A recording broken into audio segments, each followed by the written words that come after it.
यो आकाशवाणी गान्तोक हो।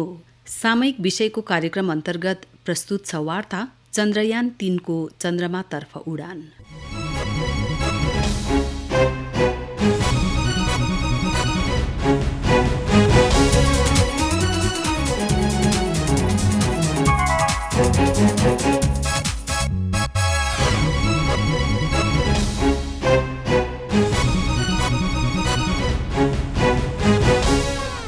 पौराणिक कथाहरूमा चन्द्रमालाई देवता, सौन्दर्य र कलाकी स्वामी मानिएको छ। साथसाथै शायरी र कवितामा प्रेमी हृदयभित्र चन्द्रमालाई उपमा बनाएर अलङ्कृत गरियो।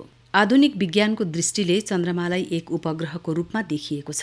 लामो समयदेखि चन्द्रमा मानिसका लागि जिज्ञासाको केन्द्र बनेको छ। संसारका विभिन्न सभ्यताहरूले चन्द्रमा र सूर्यका बारेमा धेरै कल्पना, मिथक र कथाहरूलाई आफ्नो जीवन र परम्पराको हिस्सा बनाए। चन्द्रमा र सूर्य आकाशमा देखिने यस्ता उपग्रह र तारा हुन् जसलाई दिनहुँ खुल्ला आँखाले हेर्दै त्यहाँसम्म पुग्ने र जान्ने जिज्ञासा मानिसको मनमा सजिलै उत्पन्न भएको छ। सूर्य आफ्नो दूरी र यसको तातो प्रकृतिका कारण दुर्लभ बनेको छ, तर पृथ्वीको सबैभन्दा नजिक रहेको र हाम्रो ग्रहको उपग्रह भनिने चन्द्रमाले चन्द्रमामा बसोबासो गर्ने र निर्माण गर्ने सपना देख्ने सबै सम्भावना खुल्ला राखेको छ। यसमा मानिस जाति चन्द्रमामा गएर बसेको र त्यहाँ कोलोनी बनाउने सपना देख्न सक्छन्। यसै प्रसङ्गमा भारतले आफ्नो कदम चन्द्रमातर्फ बढाएको छ। 14 जुलाई 2023 शुक्रबार अपराह्न 2:35 जाँदा भारतले एउटा विशाल रकेट चन्द्रमातिर प्रक्षेपण गरेको छ, जसलाई भारतको अन्तरिक्ष प्रक्षेपणको इतिहासमा स्वर्ण अक्षरले लेखिनेछ। चन्द्रयान 3 सफलतापूर्वक श्रीहरिकोटा अन्तरिक्ष केन्द्रबाट प्रक्षेपण भएको हो। अब यसले 23-24 अगस्त बीच चन्द्रमाको दक्षिणी ध्रुवमा ल्यान्ड गर्ने सम्भावना रहेको छ। चन्द्रयान 3 LVM-3M4 रकेटको सहयोगद्वारा लन्च गरियो, जसले यसलाई 179 किलोमिटर परसम्म लिएर गयो। त्यसपछि LVM-3M4 रकेटले चन्द्रयान 3 लाई अघिको यात्राका लागि अन्तरिक्षमा पठायो। चन्द्रयान 3 प्रक्षेपण भएपछि सुरुवाती 15 मिनट अति नै महत्त्वपूर्ण थियो। प्रक्षेपणको 16 मिनटपछि प्रक्षेपण मोड्युल रकेटबाट अलग भयो। यस समय इसरोमा धेरै हलचल देखिएको थियो। वैज्ञानिकहरू त्यस समय निकै सतर्क बनेका थिए। अन्ततः सफल प्रक्षेपणपछि वैज्ञानिकहरूमा खुसीको लहर छाएको छ। यसका साथै भारतको इतिहासमा अर्को सफल अध्याय जोडिएको छ। यो अति नै विशेष अवसरमा केन्द्रीय विज्ञान तथा प्रौद्योगिकी राज्य मन्त्री श्री जितेन्द्र सिंह हरिकोटा स्थित सतीश धवन सेन्टरमा मुख्य अतिथिका रूपमा पुग्नु भएको थियो। उहाँ बाहेक पूर्व इसरो चिफ राधाकृष्णन, के सिवन र AS किरण कुमार पनि चन्द्रयान 3 को प्रक्षेपणका समय उपस्थित रहनुभयो। भारतको अभूतपूर्व अभियान चन्द्रयान 3 को प्रक्षेपण हेर्न हजारौंका संख्यामा मानिसहरूको उपस्थिति रहेको थियो, जसले सफलतापूर्वक चन्द्रमातर्फ भारतको उडानमाथि दृष्टि दिइरहेका थिए। 13 जुलाई 2023 बिहीबारदेखि नै सुरु भएको 25-30 घण्टाको उल्टो गिन्तीलाई अन्त्यमा LVM-3M4 रकेटले अन्तरिक्ष प्रक्षेपण केन्द्रको दोस्रो लन्च प्याडबाट अपराह्न 2:35 को निर्धारित समयमा बाक्लो धुवाँ छोड्दै उत्कृष्ट ढङ्गमा आकाशतर्फ निस्कियो। LVM-3M4 रकेट आफ्नो श्रेणीमा सबैभन्दा ठूलो र ओजनदार हो, जसलाई वैज्ञानिकले फ्याट बोय भनेका छन्। भारतको यो तेस्रो चन्द्र मिशनमा पनि अन्तरिक्ष वैज्ञानिकहरूको लक्ष्य चन्द्रमाको सतहमा ल्यान्डरलाई सफ्ट ल्यान्डिङको रहेको छ। चन्द्रयान 2 मिशनका समय अन्तिम क्षणमा ल्यान्डर विक्रम पथ विचलनका कारण सफ्ट ल्यान्डिङ गर्नमा विफल भएको थियो। यदि यसपल्ट यो मिशनमा सफलता प्राप्त भए भारत यस्तो उपलब्धि हासिल गरिसकेका अमेरिका, चीन र पूर्व सोभियत संघ जस्ता देशहरूको टोलीमा सामेल हुनेछ। इसरोले पूर्वमा चन्द्रयान 3 कार्यक्रम अन्तर्गत इसरो आफ्नो चन्द्र मोड्युलको सहयोगमा चन्द्र सतहमा सफ्ट ल्यान्डिङ अनि चन्द्र भूभागमा रोभरले घुमाउने प्रदर्शन गर्ने नयाँ सीमाहरू पार गर्न गइरहेको बताइसकिएको छ। LVM-3M4 रकेटलाई पूर्वमा GSLV-MK3 भनिन्थ्यो। आगामी अगस्त महिनाको अन्तमा चन्द्रयान 3 को सफ्ट ल्यान्डिङको योजना बनाइएको छ। आशा छ यो मिशन भविष्यको अन्तर्ग्राही अभियानका लागि सहायक हुनेछ। चन्द्रयान 3 मिशनमा एक स्वदेशी प्रणोदन मोड्युल, ल्यान्डर मोड्युल र रोभर सामेल छन्, जसको उद्देश्य अन्तर्ग्रहीय अभियानका लागि आवश्यक नयाँ प्रौद्योगिकीहरूलाई विकसित गर्नु र प्रदर्शित गर्नु रहेको छ। एउटा ल्यान्डर र एउटा रोभर सहित अन्तरिक्षतिर जाने त्यस रकेटले 1 अरबौं भारतीयहरूको सपना पनि बोकेको छ। सबै कुरा योजना अनुरूप नै भए भने चन्द्रमाको दक्षिणी ध्रुवमा सकुशल रोभर पुर्याउने भारत पहिलो देश बन्नेछ। चन्द्रमाको त्यस भागको अहिलेसम्म नक्साङ्कन भएको छैन। चन्द्रमाको ध्रुवीय सतह निकै खतरनाक छ। त्यहाँ ठुल्ठुला खाडल र भिरहरू रहेको बताइएको छ। केही खाडलमा अरबौं वर्षदेखि सूर्यको प्रकाश परेको छैन। परिणामस्वरूप त्यहाँको तापक्रम निकै कम्ती अर्थात् -203 डिग्री सेल्सियससम्म छ। त्यस्तो परिस्थितिमा प्राविधिक उपकरणहरू सञ्चालन गर्न निकै चुनौतीपूर्ण हुँदछ।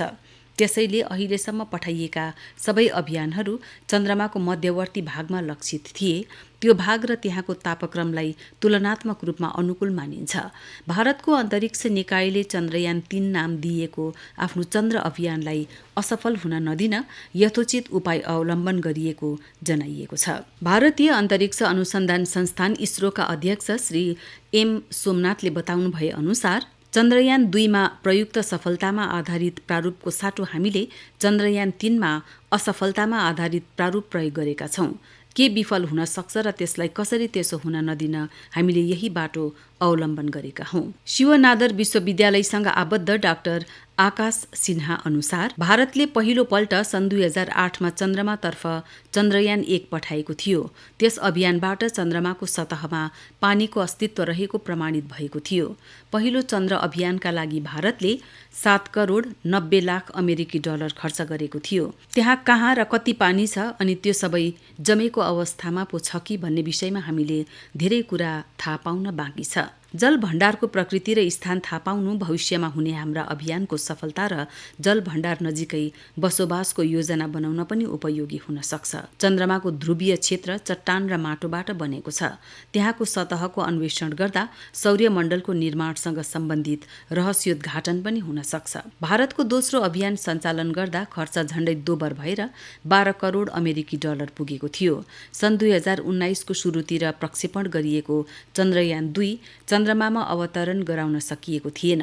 चन्द्रमामा त्यहाँको सतहमा घुमफिर गर्न सक्ने वाहन रोभर अवतरण र सञ्चालन गराउने तथा वैज्ञानिक प्रयोग गर्ने लक्ष्यसहित अहिले भारतले चन्द्रयान 3 का लागि झण्डै 8 करोड अमेरिकी डलर खर्च गरेको छ। विगत 2 दशकमा भारतको अन्तरिक्ष कार्यक्रममा निकै विकास भएको छ। खर्च घटाउन सक्ने सामर्थ्यका कारण विश्वको ध्यान भारततिर आकर्षित भएको छ। सन् 2018 मा भारतले एउटै पोलर स्याटेलाइट व्हीकल रकेट प्रक्षेपण गर्दा त्यसमार्फत अन्तरिक्षमा 104 वटा भू उपग्रह पठाएर विश्व कीर्तिमान बनाएको थियो। स्पेसपोर्ट साराभाई नामक अन्तरिक्षको विषयमा सञ्चालित स्वतन्त्र थिङ्क ट्याङ्की महानिदेशक डाक्टर सुस्मिता मोहन्तीको भनाइमा हामीले त्यसो गर्यौं किनभने हाम्रा वैज्ञानिक र अभियन्ताहरूसँग ती 104 वटा यन्त्र सबैलाई सही कक्षमा राख्न सक्ने कौशल र ज्ञान छ। डाक्टर मोहन्ती अनुसार पृथ्वीको तल्लो कक्षामा यस प्रकारको संवेदनशील कार्य जोसुकैले गर्न सक्दैन। भारतले मंगल ग्रहलाई लक्ष्य बनाएर सञ्चालन गर्न लागेको मंगलयानको खर्च झण्डै 7 करोड 50 लाख डलर छ। त्यो नासाको म्याभन मार्स अर्बिटरका लागि छुट्याइएको खर्चको दशांश जति हो। नासाले मंगल ग्रहको परिक्रमा गर्ने त्यस अर्बिटर निर्माण गर्न 48 करोड 50 लाख डलर र प्रक्षेपण गर्न 18 करोड 70 लाख डलर छुट्याएको छ। भारतका सबै अन्तरिक्ष अभियानहरूको विशेषता के हो भने ती सबै पुनः प्रयोग गर्न सकिन्छ अनि तिनका सबै घटकहरू स्थानीय रूपमा उपलब्ध सामग्रीबाट बनाइन्छन्। यसअघिको अभियानभन्दा भिन्न चन्द्रयान 3 मा छुट्टै अर्बिटर छैन। कक्षमै रहने स्याटेलाइटलाई अर्बिटर भनिन्छ। ल्यान्डर, रोभर र नियन्त्रण कक्ष बीच सञ्चार गराउन यसअघि सञ्चालित चन्द्रयान 2 को अर्बिटरमै यो अभियान निर्भर हुनेछ। इसरोका पूर्व अध्यक्ष के शिवनले भने अनुसार कम शक्तिशाली रकेट प्रयोग गरेर पनि भारतले खर्च घटाएको छ। यस यानलाई चन्द्रमाको कक्षामा पुर्याउन चन्द्रमाको गुरुत्वाकर्षण प्रयोग गरिएको छ। चन्द्रमाको कक्षासम्म पुग्न 29 दिन लाग्ने भए पनि चन्द्रमाको यात्राका लागि यो सबैभन्दा मितव्ययी तरिका हो। इजरायलले पनि त्यस्तै रणनीति प्रयोग गरेको थियो। सन् 2019 को सुरुतिर पठाइएको इजरायलको बेरसिट अभियानले चन्द्रमामा जाने उही मितव्ययी मार्ग प्रयोग गरेको थियो। भारतको अन्तरिक्ष कार्यक्रमका लागि 1 अरब 50 करोड अमेरिकी डलर बजेट छुट्याइएको छ। अन्तरिक्षको क्षेत्रमा अग्रणी शक्तिहरूमध्ये भारत सधैँ व्यावहारिक बनेको छ। भारतको योजनाको केन्द्रमा अभियानको मितव्ययिता हुने बताइन्छ।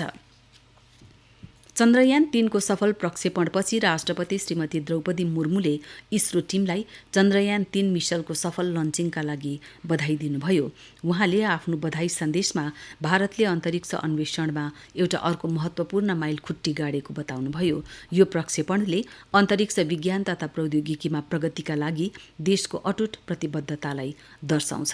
यसैगरी प्रधानमन्त्री श्री नरेन्द्र मोदीले ट्वीट गरेर भन्नुभयो, चन्द्रयान 3 ले भारतको अन्तरिक्ष यात्रामा एक नयाँ अध्याय लेखेको छ। यसले उच्च उडान भर्छ र प्रत्येक भारतीयको सपना र महत्वाकांक्षाहरूलाई माथि उठाउने काम गर्छ। यो महत्त्वपूर्ण उपलब्धि हाम्रा वैज्ञानिकहरूको अथक समर्पणको प्रमाण हो। म उहाँहरूको भावना र प्रतिभालाई सलाम गर्दछु। भारतीय वैज्ञानिकहरू चन्द्रयान 3 को प्रक्षेपणपछि निकै उत्साहित बनेका छन्। प्रधानमन्त्री श्री नरेन्द्र मोदीबाट सुसन्देश आएपछि निकै उत्साहित बनेका छन्। यो प्रक्षेपण पूरा भएपछि भारत चन्द्रमाको दक्षिणी ध्रुवमा ल्यान्डिङ गर्ने विश्वको पहिलो देश हुनेछ। यसमा प्रत्येक भारतीयले अवश्य पनि गर्व गर्नेछन्।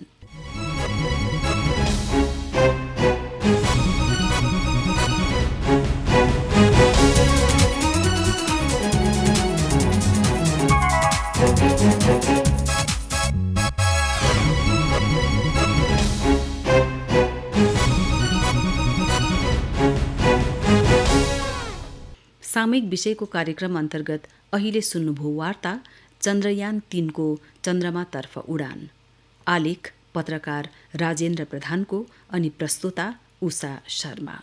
यो आकाशवाणी गान्तोक हो।